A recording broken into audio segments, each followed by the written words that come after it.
ओम नमो नारायणा। ओम नमो भगवते वासुदेवाय नमः। जय श्री कृष्णा। राधे राधे। गरुड़ पुराण के अनुसार मांस खाना पाप है या पुण्य?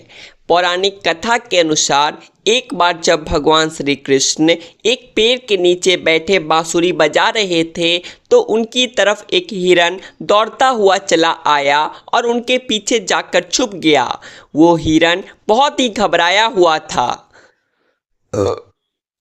भगवान श्री कृष्ण ने उस हिरन के सिर पर हाथ फेरते हुए कहा, क्या हुआ, तुम क्यों छुप रहे हो? उतने में उस हिरन का पीछा करते हुए एक शिकारी भी वहां आ पहुंचा और बोला, यह मेरा शिकार है, इसे मुझे दे दो, इस पर मेरा अधिकार है। तब भगवान श्री कृष्ण बोले, हर जीवित जीव पर उसका खुद का अधिकार होता है, ना कि किसी और का। तब वह शिकारी क्रोध में बोला, यह मेरा शिकार है, इसे मैं पकाकर खाऊंगा। तब भगवान श्री कृष्ण बोले, किसी भी जीव को मारकर खाना पाप की श्रेणी में आता है। क्या तुम पाप के भागी बनना चाहते हो? मांसाहार पुण्य है या पाप? क्या तुम धर्म को नहीं जानते हो? तब वह शिकारी बोला, मैं तुम्हारे जितना ज्ञानी तो नहीं कि यह जानूं कि मांसाहार पुण्य है या पाप, पर मैं यह जानता हूँ कि जीव को मारकर खाना इसमें कोई हर्ज नहीं है।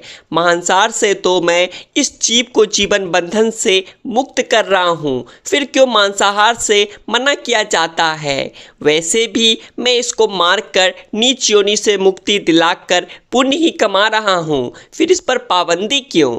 इसे तो प्रोत्साहित करना चाहिए। जहाँ तक मैंने सुना है, जीव हत्या तो शास्त्रों में भी बताया गया है। राजा लोग शिकार किया करते थे। आज ही बताइए, मांसाहार पुण्य है या पाप? भगवान श्री कृष्ण समझ गए कि उसकी बुद्धि मांस खाने के कारण तामसिक हो गई है और इसने भगवान श्री कृष्ण समझ गए कि उसकी बुद्धि मांस खाने के कारण तामसिक हो गई है और इसने सोचने और समझने की बुद्धि भी खो दी। फिर भगवान श्री कृष्ण बोले, तुम्हारे इस विषय पर पहले मैं तुम्हें कोई राय नहीं दूंगा। मेरी एक छोटी सी कथा सुनने के बाद तुम्हें उत्तर देना है कि मांसाहार पुण्य है या पाप है और तुम्हें मांस खाना है या नहीं। वह शिकारी सोचने लगा कि इसमें मेरा तो कोई घाटा है नहीं, इस कथा को मैं सुन ही लेता हूँ, मेरा मनोरंजन भी हो जाएगा और बाद में मुझे इस हिरन का मांस भी मिल जाएगा। तो भगवान श्री कृष्ण ने शिकारी से कहा कि सुनो, एक बार मगध में खाद्य संकट खड़ा हो गया तो अन्न का उत्पादन भी कम हो रहा था।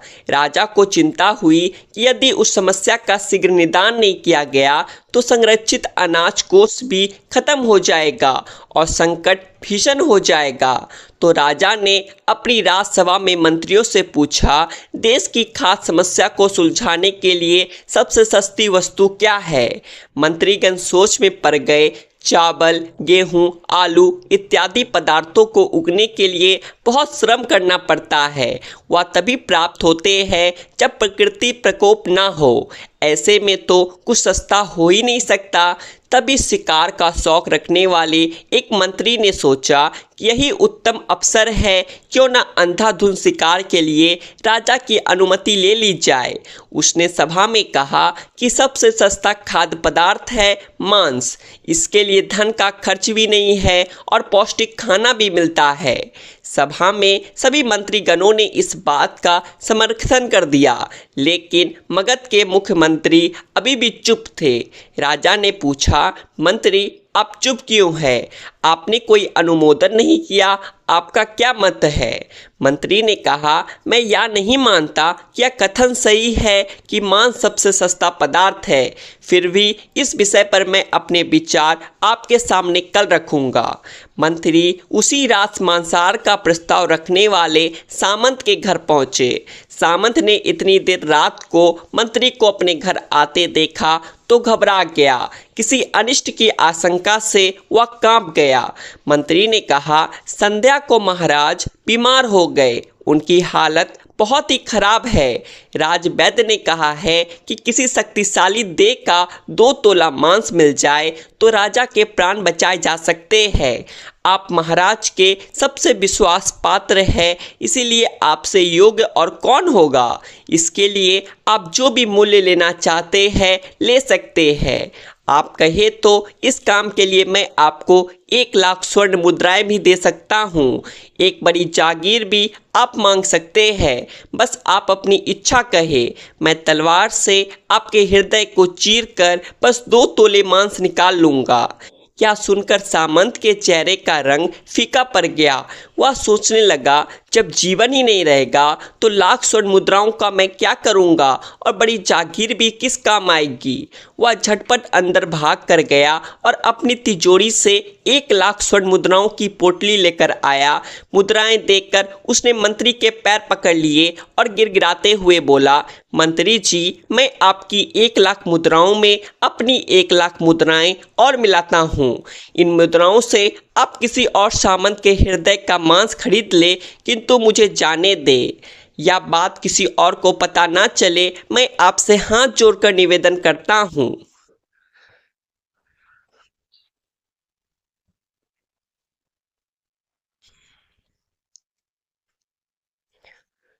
मंत्री जी यह सब समझ चुके थे।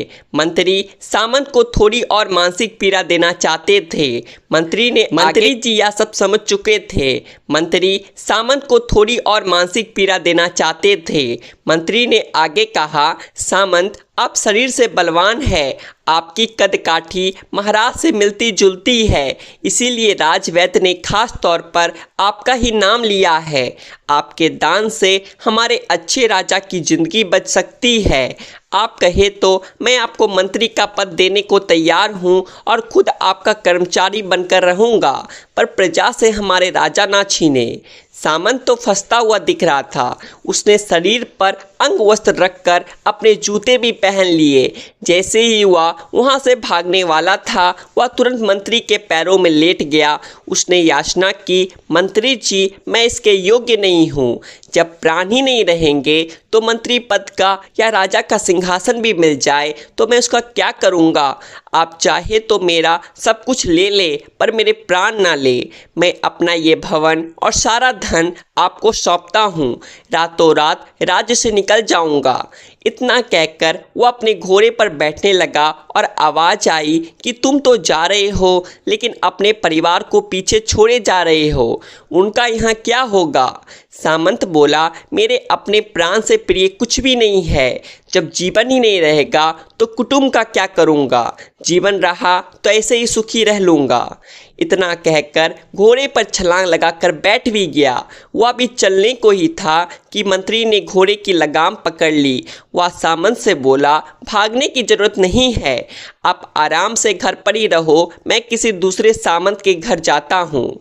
यह कहकर मंत्री वहाँ से चले गए। मंत्री के वहाँ से जाने के बाद सामंत के अंदर कुछ जान तो आई, परंतु बेचैनी बनी रही। उसकी नींद खराब हो चुकी थी। मुद्राएं लेकर मंत्री बारी बारी से सभी सामंतों के घर पहुँचे और सभी से राजा के लिए हृदय का 2 तोला मांस मांगा, परंतु कोई भी देने के लिए राजी नहीं हुआ। सबने अपने बचाव के लिए मंत्री को किसी ने 1 लाख तो किसी ने 2 लाख मुद्राएं तक दे दी। उस प्रकार मंत्री ने एक ही रात में लाखों स्वर्ण मुद्राएं जमा कर ली। फिर सुबह होने से पहले ही अपने महल में पहुंच गए। अगले ही दिन राजसभा में सभी सामंत समय से पहले ही पहुंच गए। सभी यह जानना चाहते थे कि राजा स्वस्थ है कि नहीं, लेकिन कोई भी किसी से भेद नहीं खोल रहा था। सबको राजवैद्य की तलाश थी, उनसे ही उन्हें कुछ सूचना मिल सकती थी। मंत्री ने सैनिकों को आज्ञा दे रखी थी कि जब तक महाराज राजसभा में ना आए तब तक किसी भी सामंत को भी महल से बाहर जाने की आज्ञा नहीं है। राजा सभा में अपनी चिर परिचित गति में आए और अपने सिंहासन पर आकर बैठे। सभी सामंतों ने देखा, कहीं से भी राजा उन्हें अस्वस्थ नहीं लगे। उन्हें तो कुछ हुआ ही नहीं था। मंत्री ने उनसे झूठ बोला। हर सामंत के मन में यही विचार चल रहा था, पर कोई भी किसी और को कुछ भी नहीं बोल रहा था।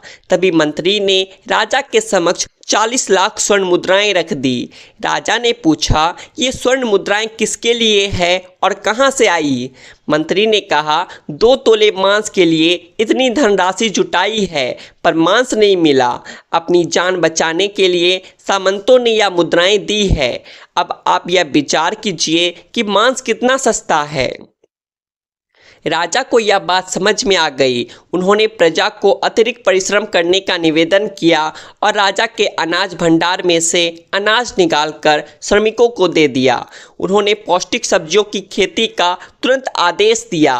वह 40 लाख स्वर्ण मुद्राएं इसी कार्य के लिए और श्रमिकों के कल्याण के लिए खर्च की गई।